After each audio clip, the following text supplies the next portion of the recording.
Agbala Gabriel mo lè fi ọ̀rọ̀ Agbala Gabriel wé ọ̀rọ̀ Muyeli Sowore nígbà tí Sowore begin láti máa campaign Nàìjíríà gbà yẹn ẹni tí ò ní ààrẹ wọn tó jẹ́ pé wọ́n fún Sowore ní 500 naira ní Nàìjíríà gbà yẹn 1000 naira 2000 naira just to make sure pé wọ́n contribute sí help nígbà tẹ́ bá bring Agbala Gabriel down sí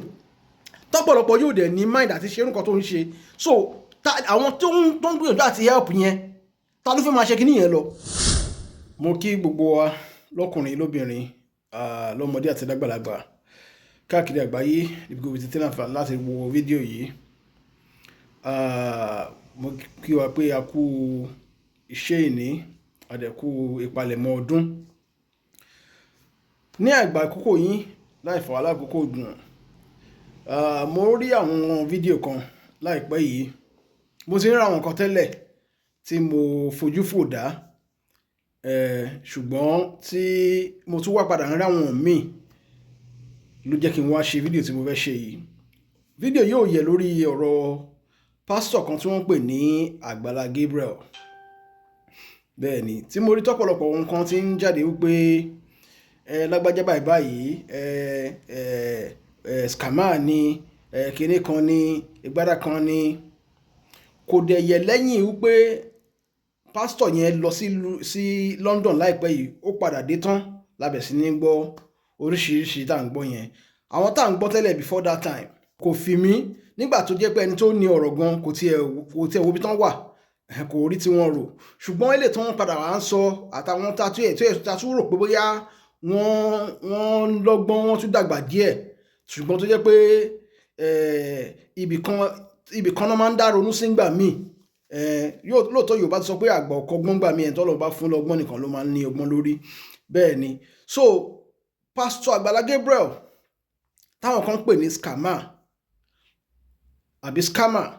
àbí fraud lákọ̀ọ́kọ́ náà kí náà pè ní fraud kí náà pè ní scam tó bá mọ definition scam àbí fraud wàá mọ̀ bóyá Agbala Gabriel bóyá scam ni àbí fraud ni. Now àwọn kan complain wípé why tó fi jẹ́ pé account number Agbala Gabriel ló ń fi sí ìta fáwọn yẹn láti fowó sí fún foundation project tó ń ṣe or whatever. Now my question is this àwọn ọmọ Yorùbá kí ni problem wa gangan náà kí ni problem gangan tá a ní kí ni problem táwa Yorùbá ní ọ̀pọ̀lọpọ̀ yín ní ṣe ẹni tó máa tún ṣe ẹ̀ ní jẹ́ kó ṣe ẹ̀ ń béèrè pé kí ni right tó fi ń lo account number ẹ̀ tí Agbala Gabriel bá tún lo account number míì tí òun ṣe ti tiẹ̀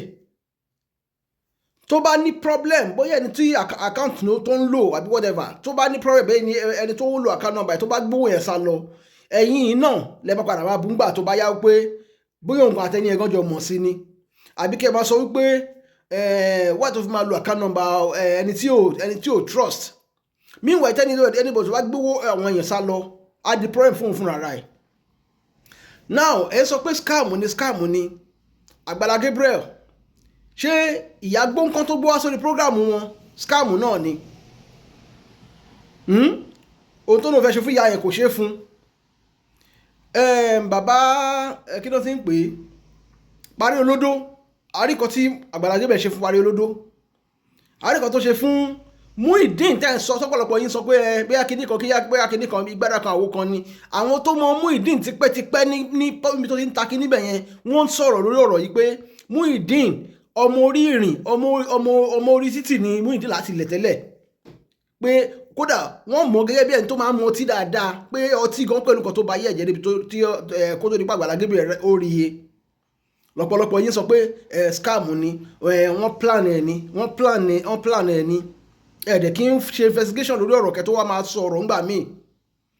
èmi gẹ́gẹ́ bí ẹnìkan mi ò ń ṣe olólùfẹ́ àwọn pásítọ̀ ẹni tó bá mọ̀ mí tó bá mọ ètò tí máa ń ṣe dáadáa àwọn kò ṣe pé mo really like àwọn pásítọ̀ mo mọ̀ pé ọ̀pọ̀lọpọ̀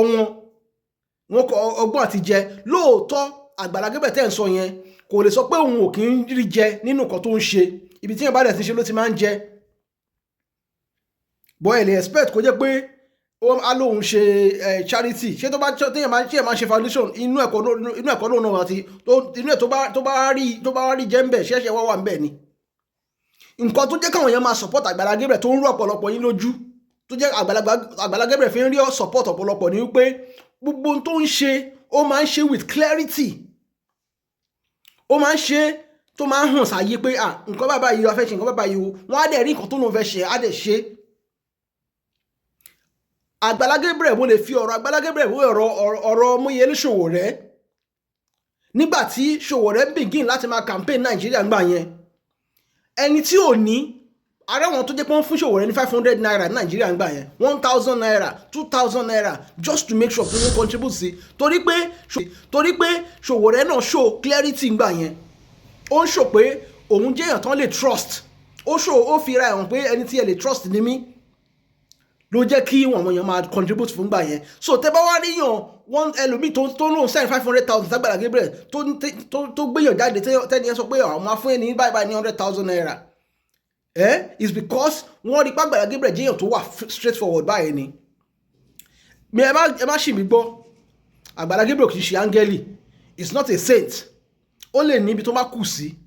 But when it comes to pé issue of charity or foundation stuff máa yẹn ṣe ń try ẹ fún ní flowers in that regard. Pẹ̀lú àwọn kan tá a ti rí ọ̀pọ̀lọpọ̀ yín rò pé last year àbí 2 years ago àbí 3 years ago Agbala Gabriel ṣe bẹ̀rẹ̀ sí ṣe ohun tó ń ṣe yìí ni. He has been doing this for more than 5-6 years tá à ń rí ẹ lọ wo page ẹ kẹ lọ máa wo old videos tó wà lórí page yẹn. Even when he will go to villages to go and give them borehole ṣe ẹ̀ rí ni ẹlòmíì yín gan máa rí ìbọ̀ hypocrisy tó wà ní ọ̀pọ̀lọpọ̀ yín ìwà kẹ́ni má ní wáyé tó fi máa jóun wáyé tó fi jẹ́ pé mi mò ń ṣe nǹkan báyìí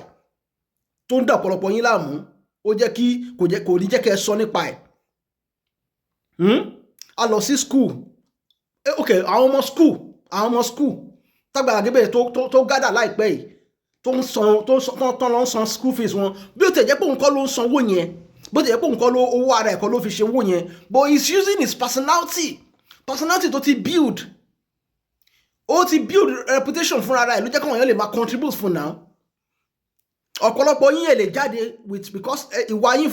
yín gò dá láti ilẹ̀ ta ló fẹ́ contribute fún personality ẹlòmíì nù yín. If some of you if you say you want to start, some of you cannot even attempt to do what Agbala Gabriel is doing because ẹ mọ̀ pé tẹ́yìn bá ní ẹ fẹ́ jáde láti ṣerú nǹkan Agbala Gabriel ṣe kò sẹ́ni bọ̀ tó máa trust yín because ẹ ti bà reputation yín láti ilẹ̀. So in a nutshell, Agbala Gabriel, as far as I'm concerned, is not a scam. Even though many pastors of today, in fact, I would say that 90% of pastors in Nigeria today, they are if you call them a scam, I agree. Now, Agbala Gabriel, ṣé wá jẹ́ èèyàn mímọ́ ni? It's not a saint like I said earlier. Ó lè níbi àwọn ibì kankan tó kù. In fact, ó ní àwọn ibì kankan tó máa ń ṣe tí mi ò really like dáadáa. Ṣùgbọ́n when it comes to issue of pay charity or foundation or whatever, ẹgbẹ́ fún máa yẹn. I'm not making this video because Agbala Gabriel doesn't know me, and I live abroad. I don't even need anything from him. But tábà ti rò tọrọ, tábà ra àwọn èèyàn tó ń ṣe burúkú láàrin ìlú, a máa ń sọ̀rọ̀ wọn. Tábà tí wá rí èèyàn tó ṣe dáadáa náà jẹ́ ká sọ̀rọ̀ wọn. Bẹ́ẹ̀ni, tábà ti ṣe bẹ́ẹ̀ á jẹ́ pé alábòsí ni wá. Àwọn èèyàn ń jìyà ń lù èèyàn kan tó wá ń dìde wọ́n sì pín ráìsì láìpẹ́ ní church ẹ sọ pé ó fi ń wá èèyàn sí church ẹ̀yin ò ṣe wá èèyàn ẹ̀yin náà ṣe bá ṣe nǹkan báyìí ládùúgbò kọ́ sọ pé ẹ̀yin náà fi ń wá favour ni. Àbọ̀ sọ fún gbogbo èèyàn tó lọ fún rice in church ẹ̀gbọ́n ló ń dúró sí church ẹ̀ ni. Some people are just hungry in the community. Some people are just hungry ẹlòmíà wá láti far distance just to make sure pé òun rí help. Nígbà tẹ́ bá bring Agbala Gabriel down sí tọ́pọ̀lọpọ̀ yóò dẹ̀ ní mind àti ṣe nǹkan tó ń ṣe. So àwọn tó ń gbìyànjú àti help yẹn ta ló fẹ́ máa ṣe kíní yẹn lọ? Ẹ sọ fún mi. Àwọn tí Agbala Gabriel tó ń gbìyànjú àti ràn lọ́wọ́ yẹn at least ní elétọ́dún ti bẹ̀rẹ̀ yìí I am sure we'll be able to count nothing less than 500 people tí o bá jù bẹ́ẹ̀ lọ kíkan búkéré we'll be able to count more than 500 people tí màá yẹn ti touch life wọn positively